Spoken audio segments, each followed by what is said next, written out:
विवेक और कविता की शादी को 4 महीने हो चुके थे। विवेक एक प्राइवेट कंपनी में स्टोर डिपार्टमेंट में काम करता था। उसकी सैलरी बहुत ज्यादा तो नहीं थी, लेकिन घर गृहस्थी अच्छे से चल जाती थी। घर में केवल उसकी माँ शारदा थी। कविता घर के सारे काम करती थी, अपनी सास का ख्याल रखती थी। वह भी अपनी नई जिंदगी में बहुत खुश थी, लेकिन उसे तकलीफ इस चीज की थी कि कभी भी वह अपने पति से अपनी जरूरत के लिए कुछ रुपए मांगती तो वह साफ इनकार कर देता था। कविता के पिता ने विदाई के समय उसे कुछ रुपए दिए थे और रिश्तेदारों से शगुन में मिले रुपए उसके पास ही थे। उसी से उसके छोटे मोटे खर्चे चल रहे थे। इसी तरह एक दिन कविता ने विवेक से कहा, विवेक, मेरे मोबाइल का रिचार्ज खत्म हो गया है, मुझे 100 रुपए चाहिए। यह सुनकर वह कहने लगा कि मैं तुम्हें रिचार्ज करवाने की जरूरत क्या है, मेरे मोबाइल से ही काम चला लेना। यह सुनकर कविता चुप रह गई और सोचने लगी कि मेरे पास तो कुछ रुपए हैं ही, मैं उन्हीं से रिचार्ज करवा लूंगी। तभी उसकी सास शारदा जी कमरे में आई और अपने बेटे से कहने लगी कि बेटा, मैंने मंदिर में एक खास पूजा रखवाई है और उसके लिए मुझे 10,000 रुपए चाहिए। इतना सुनना ही था कि विवेक ने अपनी अलमारी खोलकर कहा कि मैं कल ही घर खर्च के लिए रुपए लेकर आया था, तुम यह रुपए रख लो, मैं निकाल लाऊंगा। यह सब देखकर कविता आश्चर्यचकित रह गई और सास के कमरे में बाहर जाते ही पूछने लगी कि आपने माँ को 10,000 दे दिए और मेरे लिए आपके पास 100 रुपए भी नहीं है। यह सुनते ही विवेक भड़क गया और कहने लगा कि तुम माँ और बेटे के बीच में बोलने वाली कौन होती हो। कविता गले से बोली, शादी के बाद से आज तक आपने कभी भी मेरा खर्च नहीं उठाया। मेरे पापा ने मुझे कुछ रुपए दिए थे, उन्हीं रुपयों से मेरा खर्च चल रहा है। यह सुनकर विवेक और भी भड़क गया और कहने लगा, हाँ, मैं अपनी माँ पर 10,000 खर्च कर सकता हूँ, लेकिन तुम्हारे फोन का 100 रुपए का रिचार्ज अपने पापा से करवा लो। पति की बात सुनकर कविता भड़क गई और उसने कहा कि शादी के बाद अब मेरी जिम्मेदारी तुम्हारी है, तो तुम हमेशा ऐसे कैसे कह सकते हो। अगर मैं इतने छोटे मोटे खर्चों के लिए अपने पापा से ही कहूंगी तो मायके में मेरी क्या इज्जत रह जाएगी। वो लोग क्या सोचेंगे कि क्या मेरे पति को 100 रुपए देने की भी औकात नहीं है। यह सुनकर विवेक गुस्से में बोला कि मेरे पास तुम्हारे लिए फिजूल के रुपए नहीं है। वैसे भी शादी मैंने केवल इसलिए की थी क्योंकि मुझे 1 लाख लाइफ पार्टनर चाहिए थी, ना कि इसलिए कि मेरा खर्चा बढ़े। कविता हैरानी से बोली, अच्छा, और मम्मी जी को रुपए देते हुए तुम्हारा खर्चा नहीं बढ़ता है क्या। विवेक बेशर्मी से बोला, वह मेरी अपनी माँ है तो उनका खर्च उठाना मेरा फर्ज बनता है। कविता गुस्से में बोली कि अगर माँ अपनी है तो पत्नी किसकी है। विवेक चिल्लाते हुए बोला कि तुम बहुत बहस करती हो, मैंने कह दिया ना कि मेरे पास फिजूल के रुपए नहीं है। वैसे भी तुम रिचार्ज करके क्या करोगी। अगर तुम्हें किसी से बात करनी है तो तुम मेरा फोन ले लिया करो। अब कविता से और नहीं सुना गया। उसकी आंखों से आंसू टपकने लगे और उसे रोता हुआ देखकर विवेक पैर पटकते हुए कमरे से बाहर चला गया। कविता को आज खुद पर भी बहुत गुस्सा आ रहा था कि उसने शादी के बाद जॉब के बारे में सोचा ही नहीं, लेकिन अब उसने तय कर लिया था कि वह अपने छोटे मोटे खर्चे के लिए किसी के आगे हाथ नहीं फैलाएगी। उसने उसी वक्त अपने सारे सर्टिफिकेट निकालकर एक फाइल तैयार की और अगले दिन से ही उसने नौकरी ढूंढनी शुरू कर दी। जल्द ही उसे प्राइवेट कंपनी में छोटी सी नौकरी मिल गई। सैलरी कम थी, लेकिन फिर भी उसे इस बात का सुकून था कि अब उसे किसी के आगे हाथ नहीं फैलाना पड़ेगा। जब घर में उसकी सास और उसके पति को इस बात की खबर मिली तो विवेक गुस्से में कहने लगा कि यह सब क्या, तुम्हें नौकरी करने की जरूरत क्या है। कविता कहने लगी कि मैं अपने छोटे मोटे खर्चों के लिए अपने पिता के आगे हाथ नहीं फैलाऊंगी। तुमने तो उस दिन बड़ी बेशर्मी से कह दिया कि जाओ रिचार्ज करने के लिए 100 रुपये अपने पापा से मांग लो, लेकिन मेरे पिता ने इतने सालों तक मेरी परवरिश इस प्रकार से की है कि मैं खुद अपने दम पर कमा सकती हूँ और अपना खर्चा खुद उठा सकती हूँ।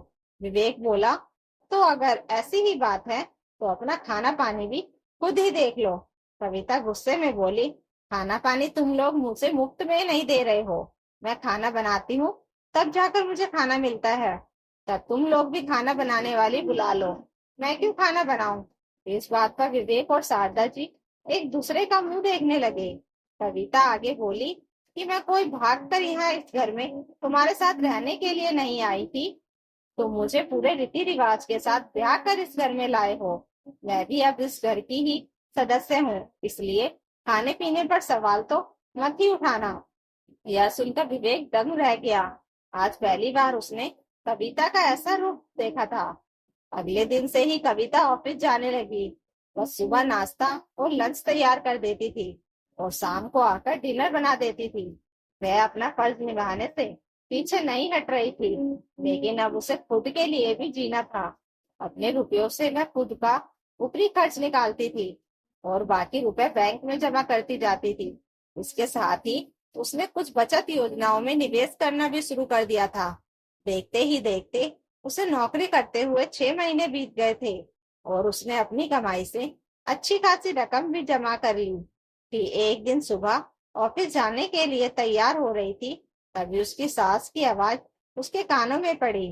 वह विवेक से कह रही थी कि बेटा, तुझे 50,000 की इतनी जल्दी जरूरत है, आखिर तू इतने रुपए का इंतजाम कहाँ से करेगा?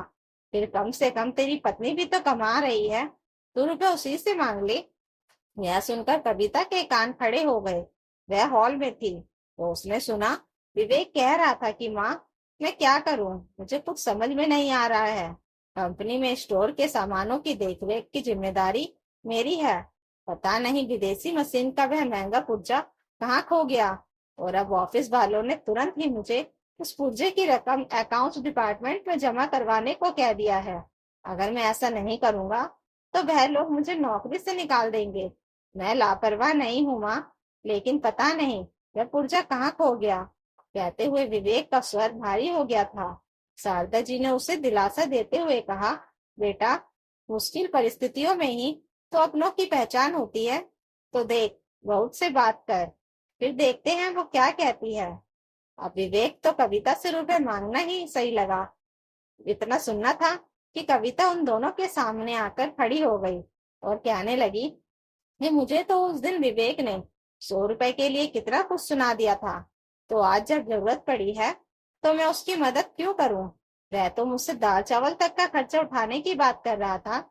यह सुनकर विवेक का सिर शर्मिंदगी से झुक गया। कविता अपना पर्स उठाकर ऑफिस जाने के लिए निकल पड़ी। उस दिन विवेक का ऑफिस जाने का मन भी नहीं कर रहा था। बार बार पत्नी की आवाज उसके कानों में गूंज रही थी। उसने अपनी गलती का एहसास हो रहा था। फिर उसकी पत्नी ने कुछ गलत भी तो नहीं कहा था। अगर वो अपनी माँ की जिम्मेदारी उठा सकता है, तो पत्नी की जिम्मेदारी उठाने के लिए कोई बाहरी व्यक्ति तो आएगा नहीं। विवेक को बहुत बुरा लग रहा था कि उसने अपनी पत्नी के साथ ऐसा व्यवहार किया। लेकिन कभी कभी जब तक इंसान पर खुद मुसीबत नहीं आती है, तब तक उसे गलती का एहसास भी नहीं हो पाता है। शाम को जब कविता ऑफिस से वापस आई तो वो फ्रेश होने के लिए वॉशरूम गई।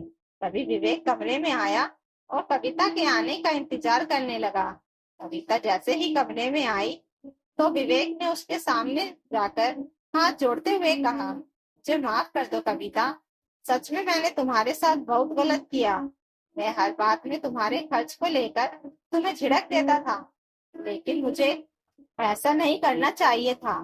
शादी के बाद तुम्हारी जिम्मेदारी भी मेरी ही बनती है, लेकिन मैं अपनी जिम्मेदारियों से मुंह तोड़ मोड़ रहा था। माँ की सेवा करना अच्छी बात होती है, माँ को रुपए देना भी सही था, लेकिन मुझे तुम्हें भी मना नहीं करना चाहिए था। आखिर मैं तुम्हारा पति हूँ। तुम अपनी जरूरतों के बारे में मुझसे नहीं कहोगी तो और किससे कहोगी? उल्टा मैंने तुम्हें कितना कुछ सुना दिया। मैं यह सब तुमसे पैसे मांगने के लिए नहीं कह रहा हूँ। तुम मुझे पैसे रुपए मत देना, मैं हूँ भी इसी लायक, मैं रुपयों का इंतजाम कहीं और से कर लूंगा, लेकिन तुम बस मुझे माफ कर दो। कविता की आंखों में आंसू थे। उसने धीरे से कहा कि मैं तुमसे बहुत प्यार करती हूँ, लेकिन तुम्हारे बुरे व्यवहार के कारण मेरा मन टूट सा गया था। मगर अगर तुम्हें अपनी गलती का एहसास हो गया है तो मैं तुम्हें माफ कर देती हूँ। फिर कविता ने अपना पर्स खोलकर एक लिफाफा उसके हाथों में रखते हुए कहा, ये लो 50,000, मैं आज ही बैंक से निकाल कर लाई हूँ।